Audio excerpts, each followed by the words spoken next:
खबरें विस्तार से। नक्सली के नाम पर लोगों को डराकर रंगदारी वसूलने वाले व्यक्ति को पुलिस ने जाल बिछाकर धर दबोचा है। एसएसपी अनूप टी मैथ्यूज ने मीडिया के समक्ष पकड़े गए पृथ्वीराम अजय को पेश किया। उन्होंने बताया कि आरोपी ने लोगों से रंगदारी मांगे जाने की बात स्वीकार कर ली है। उसके पास से एक स्कॉर्पियो वाहन के अलावा 64,000 रुपए नकद, 4 मोबाइल फोन व अन्य दस्तावेज बरामद हुआ है। एसएसपी ने बताया, रंगदारी का एक मामला का जो है खुलासा हुआ है। जमशेदपुर का एक हाईटेक ग्रुप ऑफ कंपनी है, उन लोगों से जो नक्सली कुंदन बहान के नाम पे रंगदारी मांग रहा था। अनुसंधान के क्रम में पता चला कि जो है इसमें असली नक्सली नहीं है, कुछ क्रिमिनल्स है, कुछ अपराधी तत्व लोग रंगदारी मांग रहे हैं। और बेसिकली जो है अनुसंधान के क्रम में जो है एक आदमी की गिरफ्तारी हुआ है, अरुण कुमार, जो पृथ्वीराम अजय नाम का व्यक्ति का गिरफ्तारी हुआ। बेसिकली सीसीएल का एम्प्लॉय है, बोकारो बीजीपीएस का रहने वाला है। और उसके साथ में जो है एक और अरुण राम का व्यक्ति है, वो खिलाड़ी साइडिंग में जो सीसीएल का एम्प्लॉय है। बेसिकली ये सीसीएल एम्प्लॉयज जो है जो विभिन्न नक्सली के नाम से रंगदारी मांगता है। पूछताछ के क्रम में पता चला कि जो है रांची, रामगढ़ और बोकारो के इलाका में जो भी सीसीएल का एसोसिएटेड ट्रांसपोर्टर से काफी प्रोजेक्ट ऑफिसर से इन लोग रंगदारी के रूप में पैसा लेता था। 10,000, 15,000 विभिन्न प्रोजेक्ट ऑफिसर से पैसा लेता था। कुछ जगह इन लोग कुंदन बहान के नाम से पैसा लेता था, कुछ जगह इन लोग जो है जेपीसी का नाग जी के नाम से पैसा लेता था, और पीएलएफआई का दिनेश गोप के नाम से भी रंगदारी मांगता था। और रंगदारी का जो है टोटल 64,000 रुपया बरामद हुआ है। 3 मोबाइल सेट जो रंगदारी में यूज होता था वो बरामद हुआ है, और एक स्कॉर्पियो गाड़ी इन लोग यूज करता था जो पैसा लेने के लिए, वो भी हम लोग सीज किया है।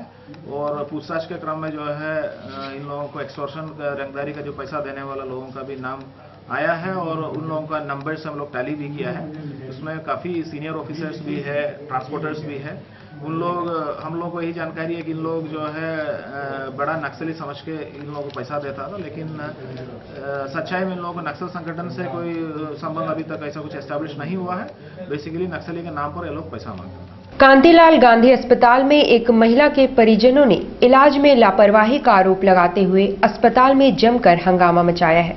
गत 30 नवंबर को बाइक से गिरने के कारण घायल महिला माला देवी का इलाज कांतिलाल गांधी अस्पताल में चल रहा है।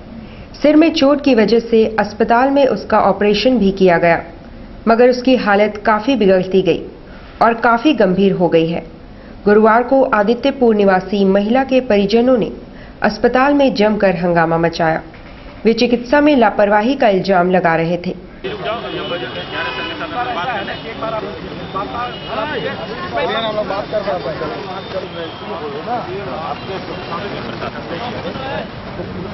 नहीं, कोई नहीं जाएगा। जो है बाइक से गिर गई थी, ठीक है ना। उनको यहाँ पर लाया गया तो डॉक्टर एफबी सिंह जो है वो ऑपरेशन किए, और उसके बाद में 10 से 15 दिन के बाद उनको डिस्चार्ज कर दिया, ठीक है। डिस्चार्ज करके जब घर गए उस टाइम क्या हुआ, मतलब ऑपरेशन लीकेज हो गया, ठीक है ना। लीकेज होने के बाद हम लोग फिर लाए एडमिट करने के लिए, तो वो बोले कि 1 दिन आईसीयू में रख के आप ले जाइए। और आज 32 दिन हो गया है वो वेंटिलेशन में है, और डॉक्टर ये बोलते हैं कि वो मरेगा या बचेगा हम लोग गारंटी नहीं।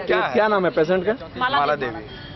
पेशेंट को 32 दिन रखा, इलाज ठीक किया, तो अभी वो क्यों बोल रहे कि हम नहीं कर सकते हैं? पहले बोलना, अभी क्यों रिस्क नहीं लेना चाहते हैं?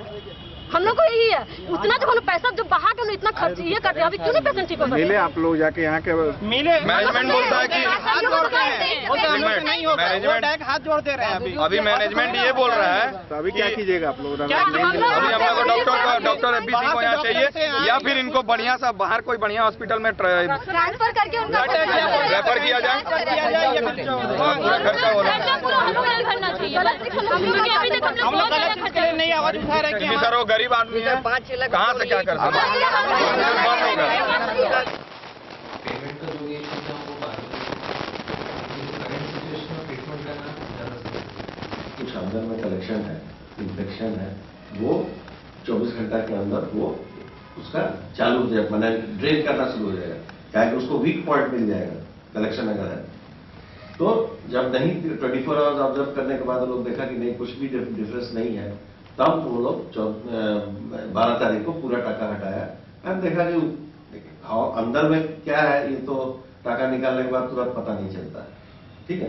टाका निकालने के बाद देखा कि सब कुछ ठीक है, पेशेंट खा रही है, बैठ रही है, चल रही है, खाना वाना खा रही है, बातचीत कर रही है, टेम्परेचर नहीं है तो लोग डिसाइड करें कि पेशेंट घर जा सकता है। पेशेंट को अर्ली डिस्चार्ज क्यों करते हैं? इसलिए कि ब्रेन का जो इन्फेक्शन होता है वो बहुत सीवियर होता है। अगर ब्रेन में इन्फेक्शन पहुंच जाने का मतलब है ना के बना एक ट्यूशन टीचर है, तो ये जो बच्चे लोग जो है ना वो हमारे वाइफ से भी बड़ा मतलब हंसना बोलना लड़की लोग जो भी है उसलिए वो लोग सहानुभूति में लोग पहुंच गया है। ये सब फालतू चीजें हैं। नववर्ष के जश्न में खलल पैदा करने वाले एवं नशे में वाहन चलाने वाले सावधान। ब्रेथ एनालाइजर लेकर पुलिस कर रही है जांच। नए वर्ष के जश्न में कोई खलल न पड़े, इस बात को जिला प्रशासन पुख्ता कर लेना चाहता है। सबसे पहले नशे की हालत में वाहन चलाने वालों पर नकेल कसने की तैयारी कर ली गई है। शहर के विभिन्न क्षेत्रों में ब्रेथ एनालाइजर लेकर 2 चक्का, 4 चक्का के अलावा ऑटो चालकों की भी जांच हो रही है।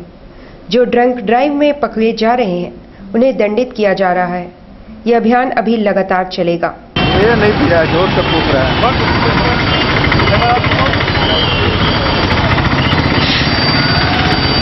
चलेगा इसमें पिया रहेगा, जैसे पॉइंट आएगा ना, वेटिंग के बाद पॉइंट आ जाएगा, इतना पॉइंट आया है, परसेंटेज आ जाएगा।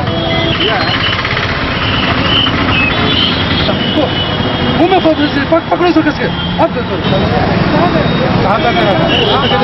जिला प्रशासन के द्वारा ट्रैफिक और उत्पाद विभाग के द्वारा संयुक्त अभियान चलाया जा रहा है, जिसमें हम लोग शराब के नशे में गाड़ी चलाने वालों के खिलाफ अभियान कर रहे हैं और जो भी ऐसे व्यक्ति पकड़ाते हैं ब्रेथ एनालाइजर में पॉजिटिव रिपोर्ट आ रहा है उनके विरुद्ध एमबीएफ के तहत हम लोग कार्रवाई कर रहे हैं। पूर्व मंत्री बन्ना गुप्ता ने वर्तमान सरकार को पूरी तरह विफल करार देते हुए कहा कि सिर्फ घोषणा में वर्ष बीत गया और धरातल पर कुछ भी नहीं दिख रहा है।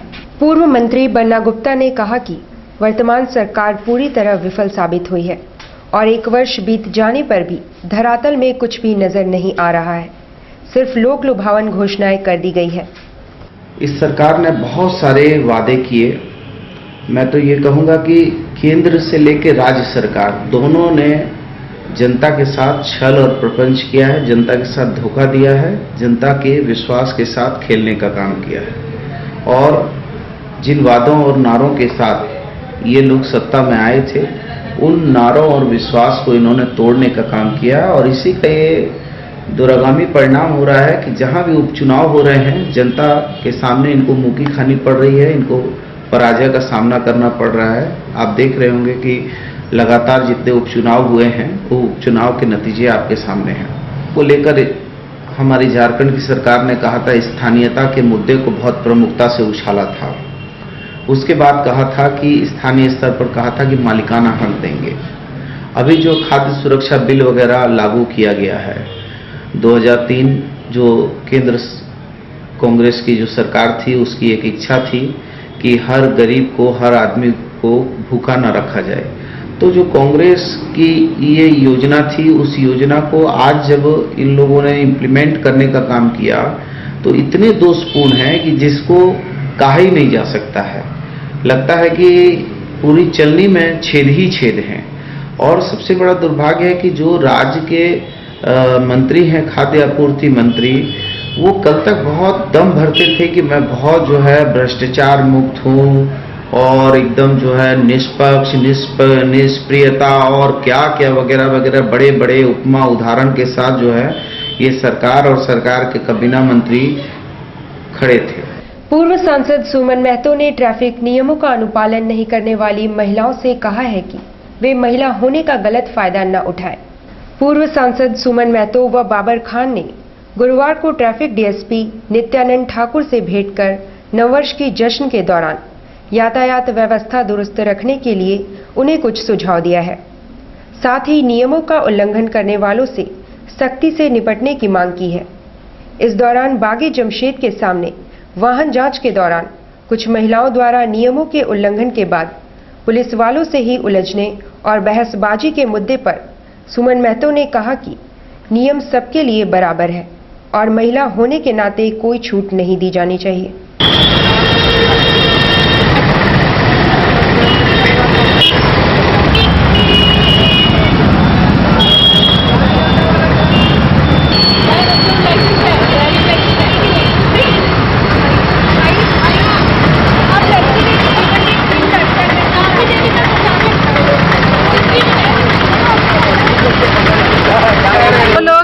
तरह की जो महिलाएं करती हैं उनको शायद ये समझ नहीं होगा ट्रैफिक नियम का, और अगर ट्रैफिक वाले अगर नियम का उल्लंघन करने से पकड़ते हैं उनको, तो उनको महिला होने का फायदा मेरे हिसाब से नहीं उठाना चाहिए। नियम तो सबके लिए है, ट्रैफिक नियम। कुछ महिलाएं जो ट्रैफिक पुलिस से बहस करने लगी। नहीं, इसी बात को हम बोल रहे हैं कि वो उनके पास इतना हमको लगता दिमाग नहीं है, गाड़ी लेके तो निकल जाती हैं, लेकिन शायद नियम को घर में छोड़ के आती हैं, ट्रैफिक नियम को। ये उनके लिए भी खतरनाक साबित हो सकता है, जब इसलिए ट्रैफिक पुलिस पकड़ती है कि कोई अनहोनी घटना ना घटे, और इसमें अगर आप उनसे उलझ जाते हैं तो ये आपकी बेवकूफ़ी है।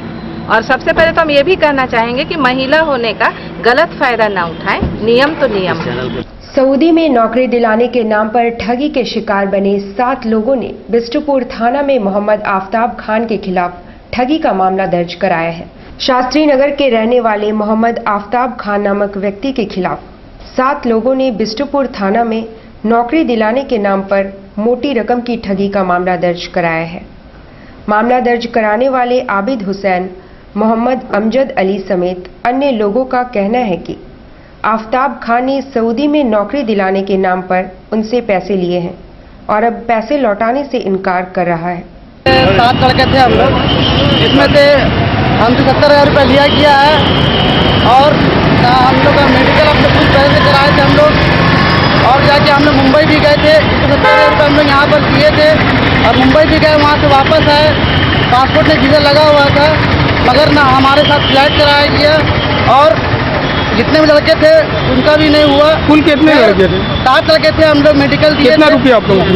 हम 70,000 रुपये दिए थे, और बाकी लोग 70,000 को 75,000 दिए थे। साहब से करीब साल भर से पैसे बाकी है, और इसलिए कि 2 बार बोले, दोनों बार गाड़ी क्लोज किया।